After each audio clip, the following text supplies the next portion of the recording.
ഇപ്പോൾ തിരുവല്ലയിൽ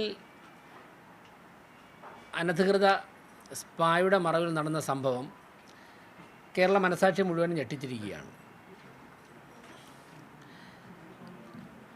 അത് തിരുവല്ലയിൽ മാത്രമല്ല, കേരളത്തിൻ്റെ പല ഭാഗങ്ങളിലും ഇത്തരത്തിലുള്ള സെൻറ്ററുകൾ പെരുകുന്നത് വളരെ ദൂരവ്യാപകമായ പ്രത്യാഘാതമുണ്ടാക്കും.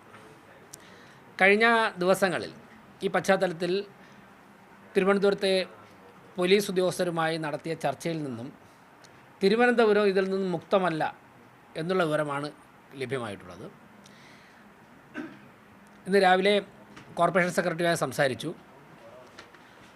തിരുവനന്തപുരം കോർപ്പറേഷൻ ഇഷ്യൂ ചെയ്തിട്ടുള്ള എല്ലാ സ്പാകളുടെയും ലൈസൻസ് പരിശോധിക്കാൻ പറഞ്ഞിട്ടുണ്ട്.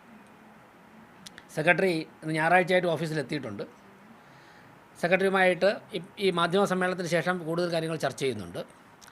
അതോടൊപ്പം തന്നെ തിരുവനന്തപുരം കോർപ്പറേഷൻ ലൈസൻസ് ഇഷ്യൂ ചെയ്തിട്ടുള്ള എല്ലാ സ്പാകളിലും ഞങ്ങൾ പരിശോധന നടത്തും. ഞങ്ങൾ മനസ്സിലാക്കാൻ സാധിക്കുന്നത്, പോലീസ് ചില കിട്ടിയ വിവരങ്ങളുടെ അടിസ്ഥാനത്തിൽ ആ സ്ഥാപനങ്ങൾ പരിശോധനയ്ക്ക് ചെന്നപ്പോഴേക്കും 18 വയസ്സ് കഴിഞ്ഞ ആൺകുട്ടിയും പെൺകുട്ടിയുമാണ് എന്ന ഒരു ആനുകൂല്യം വച്ചുകൊണ്ട്, നിയമപരമായ ആനുകൂല്യം വച്ചുകൊണ്ട് പോലീസിന് ചില ഇടപെടലുകൾ നടത്താൻ പറ്റിയിട്ടില്ല. കോർപ്പറേഷനും പോലീസും സംയുക്തമായി ചില ഇടപെടലുകൾ ഈ മേഖലയിൽ നടത്തുവാൻ വേണ്ടി ആലോചിക്കുന്നുണ്ട്. നാളെ കൊണ്ട് അതിനൊരു രൂപമുണ്ടാകും. ഉന്നത പോലീസ് ഉദ്യോഗസ്ഥന്മാരുമായി സംസാരിക്കും. അതോടൊപ്പം തന്നെ ക്രോസ് മസാജിങ് വ്യാപകമായി നടക്കുകയാണ്. ഇപ്പോൾ സ്ത്രീകൾ പുരുഷന്മാരെ മസാജ് ചെയ്യാൻ പാടില്ല, തിരിച്ചും പാടില്ല. ഇതാണല്ലോ നിയമം. എന്നാൽ വ്യാപകമായി ഈ സ്പാകളുടെ മറവിൽ ഇത്തരത്തിലുള്ള മസാജിങ് നടക്കുകയാണ്. അതുപോലെ തന്നെ മാസിയർ, ഡോക്ടർ, ഇവർ രണ്ടുപേരുടെയും സാന്നിധ്യം നിർബന്ധമാണ്. ലൈസൻസ് കൊടുക്കുമ്പോൾ തന്നെ പറയാറുണ്ട്. പക്ഷേ പല സ്ഥലങ്ങളിലും അംഗീകൃത മാസിയർ ഉണ്ടാകാറില്ല, ഡോക്ടർമാരുണ്ടാകാറില്ല. അത് ഞങ്ങൾ പരിശോധന നടത്തും. അതോടൊപ്പം തന്നെ ചില ഡോക്ടർമാർ ഇക്കാര്യങ്ങൾക്ക്, ഇത്തരത്തിലുള്ള നിയമവിരുദ്ധമായ കാര്യങ്ങൾക്ക് ഒത്താശ ചെയ്യുന്നു എന്നുള്ള വിവരവും ലഭിച്ചിട്ടുണ്ട്. ആ ഡോക്ടർമാർ പോലീസിൻ്റെയും കോർപ്പറേഷൻ്റെയും കർശന നിരീക്ഷണത്തിലാണ്. മെഡിക്കൽ കൗൺസിലിനെ വിവരം അറിയിക്കുവാനുള്ള നടപടികൾ സ്വീകരിക്കും. മറ്റൊന്ന്, ചില പോലീസ് ഉദ്യോഗസ്ഥന്മാർ ഇത്തരത്തിലുള്ള അനധികൃത മാഫിയകളുമായി സൗഹൃദം സ്ഥാപിച്ചിട്ടുണ്ട്. അവരെക്കുറിച്ചുള്ള വിവരങ്ങൾ ലഭ്യമായിട്ടുണ്ട്. അത് കോർപ്പറേഷൻ വിവരങ്ങളുണ്ട്. അതോടൊപ്പം തന്നെ ഉന്നത പോലീസ് ഉദ്യോഗസ്ഥർക്ക് അവരുടെ വിവരങ്ങളുണ്ട്. അതുകൊണ്ട് തന്നെ ഇതൊക്കെ അവസാനിപ്പിക്കാൻ വേണ്ടി കോർപ്പറേഷനും പോലീസും സംയുക്തമായി ചില ഇടപെടലുകൾ നടത്തുവാൻ വേണ്ടി ആലോചിക്കുന്നുണ്ട്.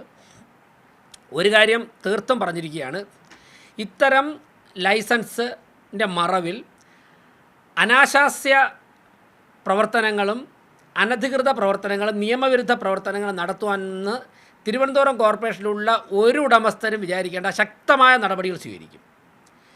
ഇവരുടെയൊക്കെ തന്നെ ലൈസൻസ് ക്യാൻസൽ ചെയ്യും. അതോടൊപ്പം തന്നെ പോലീസുമായി ബന്ധപ്പെട്ട് ക്രിമിനൽ നടപടികൾ സ്വീകരിക്കും.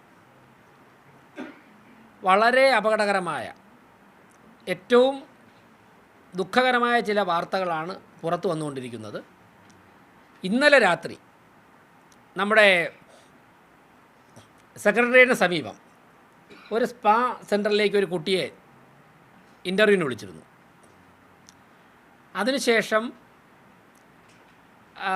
അറിയാൻ സാധിച്ചത്, വളരെ വിഷമകരമായ സാഹചര്യത്തിൽ, അതായത് ആ കുട്ടിയെ കയ്യേറ്റം ചെയ്യാൻ വരെ ഉള്ള സാഹചര്യം അവരുടെ ഉടമസ്ഥരുടെ ഭാഗത്തുനിന്നുണ്ടായി എന്നാണ് മനസ്സിലാക്കുന്നത്.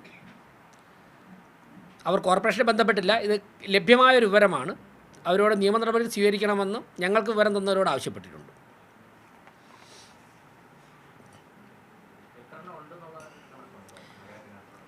എക്സാക്റ്റ് റിപ്പോർട്ട് എടുക്കാൻ ഇന്ന് രാവിലെ തന്നെ പറഞ്ഞിട്ടുണ്ട്.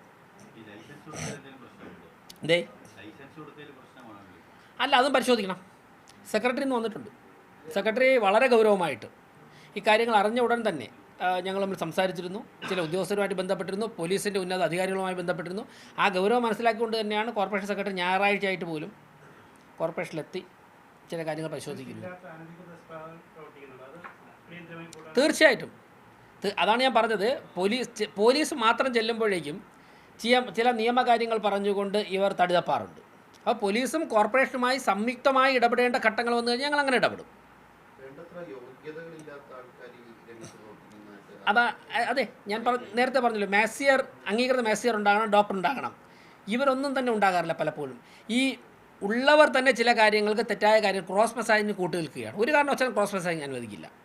തിരുവനന്തപുരം കോർപ്പറേഷനിൽ ഇത്തരത്തിലുള്ള ഒരു നടപടികളും അനുവദിക്കില്ല. ശക്തമായ ഇടപെടലുകൾ ഞങ്ങളുടെ ഭാഗത്തുനിന്നുണ്ടാകും. കോർപ്പറേഷൻ പരിശോധന നടത്തേണ്ട സ്ഥലം കോർപ്പറേഷൻ പരിശോധന നടത്തും, പോലീസ് പരിശോധന നടത്തേണ്ട സ്ഥലം പോലീസ് പരിശോധന നടത്തും.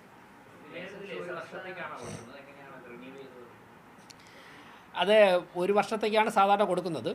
അപ്പോൾ കൊടുത്തതിൽ എന്തെങ്കിലും തന്നെ ക്രമവിരുദ്ധമായി ഉണ്ടോ എന്നൊക്കെ ഞങ്ങൾ പരിശോധിക്കും.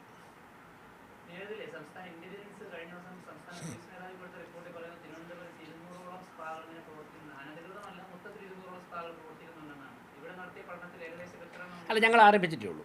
ഞങ്ങൾ ആ ഡോക്യുമെൻറ്റ്സ് എടുത്ത ഏതൊക്കെയാണ് ഇല്ലീഗലായിട്ടുള്ളത്, ഏതിനൊക്കെയാണ് കൊടുത്തിട്ടുള്ളത്, ലൈസൻസ് കൊടുത്തതിനൊക്കെ തന്നെ എല്ലാ രേഖകളും വാങ്ങിയിട്ടുണ്ടോ, അതൊക്കെ തന്നെ അതിൽ പറയുന്ന കണ്ടീഷൻസ്, ടേംസ് ആൻഡ് കണ്ടീഷൻസ് അനുസരിച്ചാണോ പ്രവർത്തിക്കുന്നത്, അക്കാര്യങ്ങളിലേക്ക് ഞങ്ങൾ പരിശോധിക്കും. അതാണ് ഞാൻ പറഞ്ഞത്, സൺഡേ ആയിട്ട് പോലും ഞങ്ങൾ അത്രയും ഗൗരവമുള്ള കാര്യമായതുകൊണ്ടും ഒരു കാരണവശാലും അത് അനുവദിക്കാൻ പറ്റാത്തതുകൊണ്ടാണ് സൺഡേ ആയിട്ട് പോലും ഞങ്ങൾ അത്രയും ഗൗരവമായിട്ട് ഇടപെടുന്നത്. അല്ല, ഞാൻ പറയാമല്ലോ, നമുക്കറിയാമല്ലോ, എല്ലാ മേഖലയിലും ചില ഉദ്യോഗസ്ഥന്മാരൊക്കെ തന്നെ ചില സ്ഥലങ്ങളിൽ സഹായിക്കുന്നുണ്ടല്ലോ. അതൊന്നും ഇല്ലാതെ ഇങ്ങനെയുള്ള ഇല്ലീഗൽ ആക്ടിവിറ്റീസ് സാധിക്കുമോ? ഇപ്പോൾ കൊച്ചി കേന്ദ്രീകരിച്ച് നടക്കുന്ന ഇത്തരത്തിലുള്ള കേന്ദ്രങ്ങളുടെയൊക്കെ പിറകിൽ പല വളരെ കുപ്രസിദ്ധരായ ഗുണ്ടകളുമാണ്. തിരുവനന്തപുരത്തും അത്തരത്തിലുള്ള പ്രവണതകൾ കണ്ടുവരുന്നുണ്ട്. അത് ഞങ്ങളെക്കാൾ ഇൻഫർമേഷൻ പോലീസിനുണ്ട്. അപ്പോൾ ഒരുമിച്ചുള്ള ചില ഘട്ടങ്ങളിൽ ഭരണ സംവിധാനങ്ങൾ ഒരുമിച്ചുള്ള ഇടപെടലുകൾ ആവശ്യമാണ്. അതിന് തന്നെയാണ് ഞങ്ങൾ മുതിരുന്നത്. അത് പോലീസ് സംവിധാനം ശ്രദ്ധിക്കേണ്ടതാണ്. ഞങ്ങളെക്കാൾ കൂടുതൽ പേർ അവർക്കുണ്ടാവുമല്ലോ. ഒരുമിച്ച് പോകുമ്പോൾ നോക്കുമ്പോൾ അതിനതിൻ്റേതായ എടുക്കേണ്ട തയ്യാറെടുപ്പ് മുന്നൊരുക്കങ്ങളൊക്കെ ഉണ്ടാവണമല്ലോ. ഉണ്ടാവും. അല്ല, ലൈസൻസ് ഉണ്ടാകുമ്പോഴേക്കും ഞാൻ നേരത്തെ പറഞ്ഞ മാനദണ്ഡങ്ങൾ പാലിക്കണം. ക്രോസ് മസാജിങ് പാടില്ല. അവിടെ അംഗീകൃത മാസിയർ ഉണ്ടാവണം, അതുപോലെ തന്നെ ഡോക്ടർ ഉണ്ടാകണം. പിന്നെ ഇപ്പോൾ തിരുവനന്തപുരത്തൊരു 15 ക്യൂബിക്കിൾ ഉണ്ടാക്കിയതിന് ശേഷം ആരെങ്കിലും പ്രത്യേകിച്ച് റെക്കമെൻഡ് ചെയ്താൽ മാത്രമേ അതിനകത്ത് കയറാൻ സാധിക്കുകയുള്ളൂ. അങ്ങനെയുള്ള ചില കേന്ദ്രങ്ങൾ ഉണ്ടാകുന്നതാണ് മനസ്സിലാക്കാൻ സാധിക്കുന്നത്. അതിനെയൊക്കെ പൊളിക്കേണ്ട സമയം കഴിഞ്ഞു. ഞാൻ പറഞ്ഞല്ലോ, ഏത് തരത്തിലാണ് ചെയ്യാൻ പറ്റുന്നത് സെക്രട്ടറിയുമായും ഹെൽത്ത് ഓഫീസറുമായിട്ടൊക്കെ സംസാരിക്കേണ്ടതായിട്ടുണ്ട്. ഓക്കെ, അതാണ് അതിലോട്ടാണ് വരുന്നത്. ഞാൻ 2 കാര്യം എന്ന് പറഞ്ഞാൽ, ഒന്ന്, ആദ്യം ഏറ്റവും ഗൗരവം എന്ന് പ്രാധാന്യം കൊടുത്തുകൊണ്ട് ഇക്കാര്യങ്ങൾ ഇത്രയും പെട്ടെന്ന് തന്നെ ഈ സ്പാ നടത്തുന്ന അവരുടെ അടുത്ത് എത്തണം, ജനങ്ങളുടെ അടുത്ത് എത്തണം. മാധ്യമങ്ങൾ, പോലീസും ഒക്കെ തന്നെ വിജിലൻ്റ് ആവണമല്ലോ. നമുക്ക് ഒരു നിമിഷം പോലും ഇക്കാര്യത്തിൽ അമാന്തിക്കാൻ പാടില്ലാത്തതുകൊണ്ടാണ്.